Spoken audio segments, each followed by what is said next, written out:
Welcome back dear parents. NCERT के इस lecture series में आज हम ज्योग्राफी क्लास 7th का चैप्टर नंबर 4 का एक्सरसाइज कवर करेंगे। तो हमने इस चैप्टर नंबर 4 की थ्योरी वाला पार्ट को देख लिया है। इन केस अगर आपने थ्योरी वाले पार्ट को नहीं देखा है then go and watch the theory part. उसके बाद आपको ये क्वेश्चंस करने में आसानी होगी। ओके, तो आइए स्टार्ट करते हैं। जो हमारा फर्स्ट जो सेक्शन है क्वेश्चन आंसर का वो है answer the following questions. First question कहता है व्हाट इज़ एटमॉस्फेयर। एटमॉस्फेयर क्या है इसे बताना आपको। तो आप सभी जानते हैं एटमॉस्फेयर क्या है। एक थीन लेयर है, एक पतली लेयर है। किसकी? एक पतली चादर है। किसकी? एयर की, जो कि पृथ्वी को चारों तरफ से क्या किए हुए, घेरे हुए, उसे हम कहते हैं atmosphere. Next question, which two gases make the bulk of the atmosphere. कौन सी दो गैसेस हैं जो सबसे ज़्यादा मात्रा में एटमॉस्फेयर में प्रेजेंट है।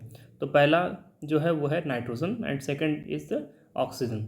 तो आप सभी जानते हैं ये दो गैसेज ऐसी हैं जो सबसे ज़्यादा मात्रा में हमारे एटमॉस्फेयर में प्रेजेंट हैं, जिसमें कि नाइट्रोजन आपकी 78% एंड आपका ऑक्सीजन जो है 21%, और बाकी जो गैसेस होते हैं वो 1% में आ जाते हैं।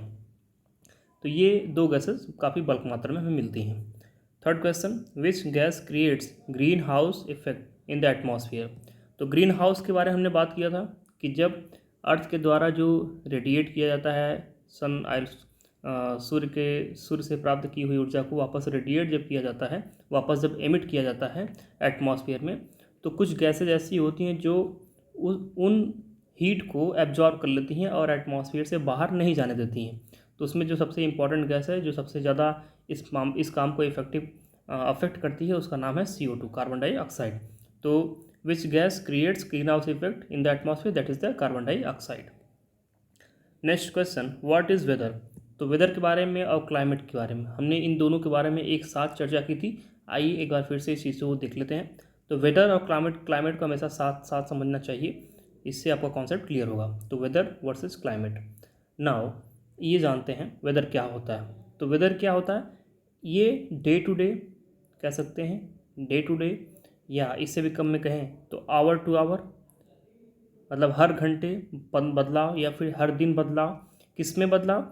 जो आपका एटमॉस्फेरिक कंडीशंस है, day to day change in the atmospheric condition और hour to hour change in the atmospheric condition is known as the weather. अब वेदर कैसा हो सकता है? हो सकता है वेदर क्लाउडी हो, सनी हो, या हो सकता है रेनी हो। तो ये डिफरेंट डिफरेंट टाइम पे ये डिफरेंट डिफरेंट होते हैं, बहुत जल्दी से चेंज होते रहते हैं। But climate is totally opposite of weather. Climate क्या होता है? It is a long average of the weather, like कह सकते हैं कि एक लंबे समय तक जब हम वेदर का एवरेज निकालते हैं, ठीक है, तो जो हमें एवरेज हमें वेदर मिलता है एक लंबे समय के लिए, उसे हम कहते हैं क्लाइमेट। और ये लंबा समय कितना हो सकता है? नॉर्मली ये 31 ईयर्स का होता है। तो हम कह सकते हैं अगर किसी प्लेस का हमें 31 ईयर तक वेदर कंडीशंस को ऑब्जर्व करना हो, तो 31 ईयर्स तक जो एक एवरेज हम निकालेंगे उस वहाँ की वेदर का, उस वेदर को हम कहेंगे कि ये यहाँ का क्या है? क्लाइमेट है। तो क्लाइमेट क्या होता है? एक एवरेज कंडीशन ऑफ वेदर होती है for a long period of time, जो कि क्लाइमेट कहलाती है, और वो period of time normally 31 years का रखा जाता है। Next question, name 3 types of rainfall.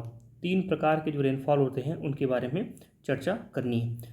तो 3 टाइप्स ऑफ रेनफॉल, पहला तो हमने देखा था जिसे हम कहते हैं कन्वेक्शनल, जो आपका कन्वेक्शनल हो गया उसको हमने देखा था। देन आपका था ओरोग्राफिक, इसको भी हमने देखा जो पर्वत से टकरा करके होते थे। एंड देन आपका साइक्लोनिक। तो ये 3 टाइप्स के आपके रेनफॉल होते हैं। तो इसके बारे में हमने चर्चा थ्योरी वाले पार्ट में कर रखा है, उसे आप वहाँ से जाकर कवर कर लेंगे। इन चीज़ों को यहाँ पर क्वेश्चन में आपको आंसर के रूप में लिख देना है। Next question, what is air pressure. Air pressure क्या होता है? तो देखिए हर समय पृथ्वी पर, मान लीजिए पृथ्वी का सरफेस है, इस सरफेस के ऊपर जो एयर है ना, इस एयर का जो वेट है जो पृथ्वी पर लगातार लग रहा है, एक्सर्ट कर रहा है, इस एयर के वेट को ही क्या कहते हैं? एयर प्रेशर कहते हैं। It means the weight of the air present over the surface of the earth is known as the air pressure. Simple answer इसका।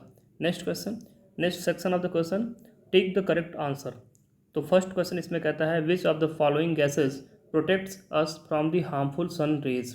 अब देखिए यहाँ पे वेज लिखा गया लेकिन ये रेज होगा, एनसीईआरटी वाले भी कभी कभी करते हैं मिसप्रिंट। सो ये हो गया। कौन सी ऐसी गैसेज हैं जो हमें प्रोटेक्ट करती हैं सन के द्वारा जो हार्मफुल रेज आती हैं उनसे। तो ये कौन सी गैस आपकी है? ओजोन, जो कि प्रेजेंट है कहाँ पे? स्ट्रेटोस्फेयर यानी कि समताप मंडल में। Next question, the most important layer of the atmosphere is, सबसे इंपॉर्टेंट लेयर कौन सी एटमॉस्फेयर में? या ऑफकोर्स ट्रोपोस्फेयर है, बिकॉज क्योंकि यहीं पे सारी जो मौसमी परिघटनाएं होती हैं वो सारी घटती हैं, सारे जो वेदर कंडीशंस, क्लाइमेट इत्यादि चीज़ें जो भी चीज़ें होती हैं सब यहीं होती हैं, यहीं पे लाइफ पॉसिबल होने की डिफरेंट डिफरेंट कंडीशंस हैं। तो ये सबसे इंपॉर्टेंट लेयर हो जाती है। Next question, which of the following layers of the atmosphere is free from clouds, कौन सी लेयर है जहाँ पे क्लाउड्स नहीं मिलते हैं? तो ट्रोपोस्फेयर नो, यहाँ पे तो सारे ही क्लाउड्स बनते हैं। स्ट्रेटोस्फेयर हाँ ये हो सकता है, ये फ्री फ्रॉम द क्लाउड्स है। मेसोस्फेयर नहीं, मेसोस्फेयर नहीं होता क्योंकि यहाँ पे इलेक्ट्रोन्यूसेंट क्लाउड्स वगैरह मिलते हैं। तो सेकंड ऑप्शन हमारा करेक्ट है। As we go up the layers of the atmosphere the pressure, देखिए जैसे जैसे हम ऊपर जाते हैं अर्थ के सरफेस से, जब हम ऊपर की तरफ जाते हैं तो ये पूछा जा रहा है कि जो प्रेशर है डिफरेंट डिफरेंट लेयर्स में एटमॉस्फेयर के, वो क्या होता है? बढ़ता है, घटता है या सेम रहता है? तो जाहिर सी बात है सबसे ज़्यादा प्रेशर जो है वो कहाँ होता है? ट्रोपोस्फेयर में। उसके बाद कम होता जाता है ऊपर बढ़ने के दौरान। तो जब हम ऊपर जाते हैं तो प्रेशर हमारा क्या होता है? डिक्रीज होता है, यानी कि कम हो जाता है। Next question, when precipitation comes down to the earth in a liquid form, जब वर्षण जो है तरल पदार्थ के रूप में धरती पर अगर गिरता है तो उसे क्या कहते हैं? तो उसे कहते हैं रेन कहते हैं। और वहीं अगर तरल पदार्थ के रूप में ना गिरे तो उसे स्नो कहेंगे। इट मीन्स अगर आइस के फॉर्म में गिरे तो उसे हम कहेंगे कि स्नो स्नो स्नो रेन हो रहा है यहाँ पे, ठीक है ना, बर्फबारी हो रही है। Match the following is the next section.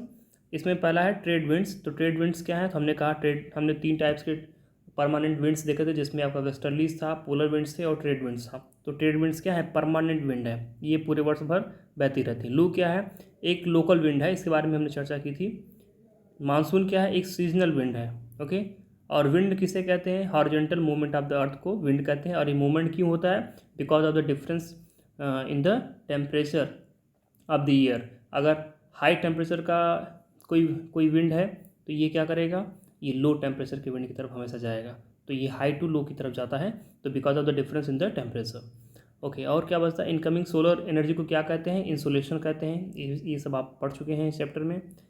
And what is the layer of the ozone gas कहाँ पाया जाता है? तो ये पाया जाता है स्ट्रेटोस्फेयर में। इसको भी हमने पढ़ रखा है। तो ये सारी चीज़ें हमने कवर कर रखी हैं। नाउ कुछ चीज़ें आपको सोचना है, हालांकि इस चीज़ों को पढ़ाया जा चुका है। तो फर्स्ट क्वेश्चन ये है कि wet clothes take longer time to dry on a humid day. जब एक दिन किसी भी दिन अगर ह्यूमिडिटी ज़्यादा होती है एटमॉस्फेयर में तो उस दिन जो गीले कपड़े होते हैं उनको सूखने में ज़्यादा वक्त क्यों लगता है? इस पर सोचिए, चर्चा करिए। चाहे तो आप टेलीग्राम ग्रुप जिसका नाम है चांसले टाइम, इसमें जाकर भी अपनी बात को कह सकते हैं, डिस्कस कर सकते हैं कि मेरी राय यह है, मुझे लगता है इस वजह से जो गर्मियों में जो ह्यूमिड डे है उस दिन जो गीले कपड़े होते हैं वो ज़्यादा टाइम लेते हैं सूखने में। Next question, amount of insolation decreases from equator towards poles. आपको ये बताना है, डिस्कस करना है कि क्यों जब हम इक्वेटर से पोल्स की तरफ जाते हैं तो जो सूर्य तप की मात्रा है, जो इंसोलेशन है वो कम होता है, क्यों? What is the reason? तो ये चीज़ भी आपको डिस्कस करनी है। Okay, now the next is solve. Now the for fun के लिए आप ये क्रॉसवर्ड पजल खेल सकते हैं, जो कि काफ़ी इंटरेस्टिंग होता है। इसमें आपको ये पजल्स में डिफरेंट वर्ड्स फिल करने होते हैं और उन वर्ड्स के क्लू यहाँ पर दिए हैं। इनको अगर चाहें तो आप स्क्रीनशॉट लेकर के खेल सकते हैं। तो एक क्रॉस देखना है, डाउन देखना है, इसको खेल सकते हैं। इसके बाद डियर स्टूडेंट, ये हमारा आज का वीडियो। इसके बाद मिलेंगे अपने अगले वीडियो में। आई होप कि आपको वीडियो पसंद आया होगा। तब तक के लिए नमस्कार।